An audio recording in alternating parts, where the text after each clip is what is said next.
Hello বন্ধুরা, সবাই কেমন আছেন? আশা করি সবাই অনেক ভালো আছে। দেখুন আমি আজকে তৈরি করছি মজার আটা দিয়ে বিস্কিট।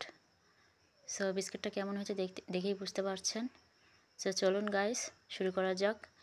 কীভাবে আমি বিস্কিটটা তৈরি করে নিচ্ছি। 1 কাপ পরিমাণ আটা দিয়েছি, হাফ কাপ পরিমাণ চিনি দিয়ে নিচ্ছি। চিনি আপনারা দেবেন আপনাদের স্বাদ মতো, ঠিক আছে। তারপর আমি দিয়ে দিচ্ছি হাফ কাপ তেল। আমি এখানে জল ইউজ করব না, জাস্ট তেল ইউজ করব। এবং ছোট 1 চামচ, ঠিক আছে, সামান্য পরিমাণে একটু বেকিং পাউডার দিয়ে দেব।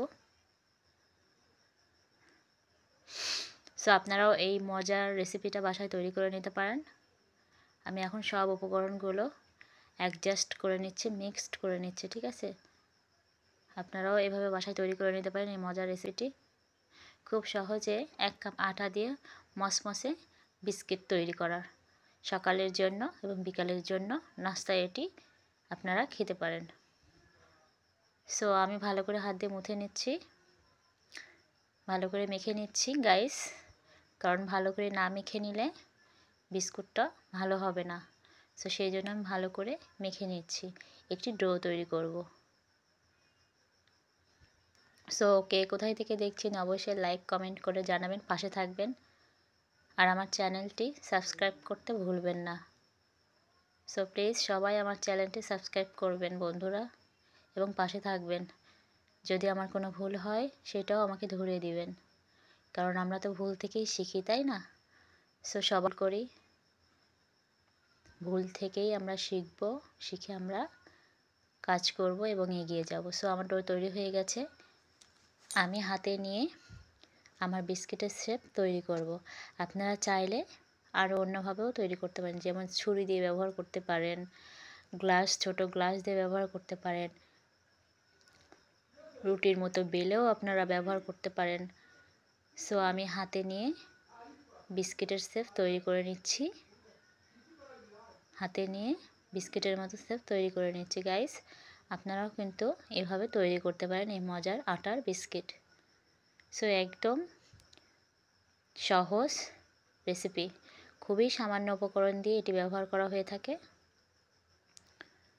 সো এই সীমিত উপকরণগুলো আমাদের সব বাসাতেই থাকে। তো আমাদের সকাল বিকাল চা তো আমাদের সব বাড়িতেই হয়ে থাকে। তো চায়ের সঙ্গে এই বিস্কিটটা খেতে দারুণ মজা লাগবে। সো গাইস, আপনারা বাসায় তৈরি করে দেখবেন আমি মিথ্যে বলছি কি না। যদি ভালো না লাগে তাহলে আমাকে বলবেন, ঠিক আছে।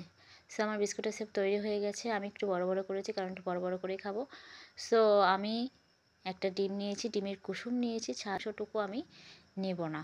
এই হলুদ অংশটুকুই আমি, কুসুমটুকুই আমি ভালো করে গুলিয়ে বিস্কিটের উপর দিয়ে ম্যাসেজ করে দেব, ঠিক আছে। একদম সীমিত সীমিত, খুব বেশি নয়, একদম সীমিত সীমিত বিস্কিটের উপর দিয়ে আমি ম্যাসেজ করে দেব। খুব বেশি আমি দেব না, একদম সীমিত সীমিত, ঠিক আছে। আপনারা চাইলে আরও বেশি দিতে পারেন, আপনাদের যার যার ইচ্ছে মতো আপনারা ইউজ করতে পারেন।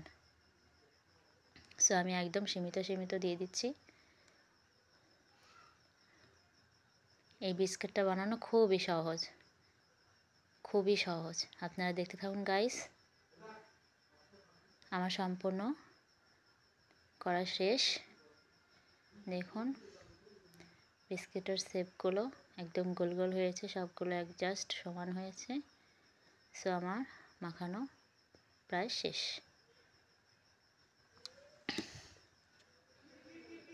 তারপর আমি দিয়ে দিয়েছি কিশমিশ দিয়েছি, আপনারা চাইলে বাদামও ইউজ করতে পারেন গুঁড়ো করে।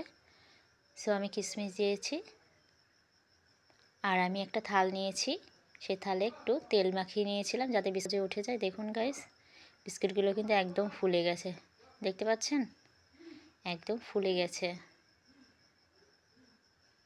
কালারটা জাস্ট একবার দেখুন কালারটা কেমন হয়েছে। সো আমি কিন্তু 20 মিনিটের জন্য একদম লো আঁচে ঢেকে রেখেছিলাম, ঠিক আছে। এবং ঢাকনার যে একটা ছিদ্র আছে সেইটা আমি বন্ধ করে দিয়েছিলাম। সো 20 মিনিটের মতো রেখেছিলাম। 20 মিনিট পর আমি চলে এসেছি। দেখুন আমার বিস্কিটগুলো কিন্তু হয়ে গেছে গাইস, আমি নামিয়ে নিয়েছি। বিস্কিটগুলো দেখুন কেমন হয়েছে, জাস্ট একবার দেখুন কেমন হয়েছে। কালারগুলো একদম just wow, just wow, just wow. দেখুন আমি ভেঙে দেখাচ্ছি বিস্কুটগুলো কেমন শক্ত হয়েছে, একদম মুড়মুড়ো হয়েছে, জাস্ট ওয়াও এসেছে, জাস্ট ওয়াও। ওয়াও দেখুন একদম গুঁড়ো গুঁড়ো হয়ে যাচ্ছে, দেখতে পাচ্ছেন গাইস? একদম কিন্তু নরম হয় নাই, ঠিক আছে? একদম মুড়মুড়ো হয়েছে বিস্কুটটা, একবার দেখুন একদম কেমন গুঁড়ো গুঁড়ো ভেঙে যাচ্ছে, শক্ত হয়েছে, খেতেও ভারী মজা হবে। তো সবাই সুস্থ থাকবেন, সবাইকে টাটা।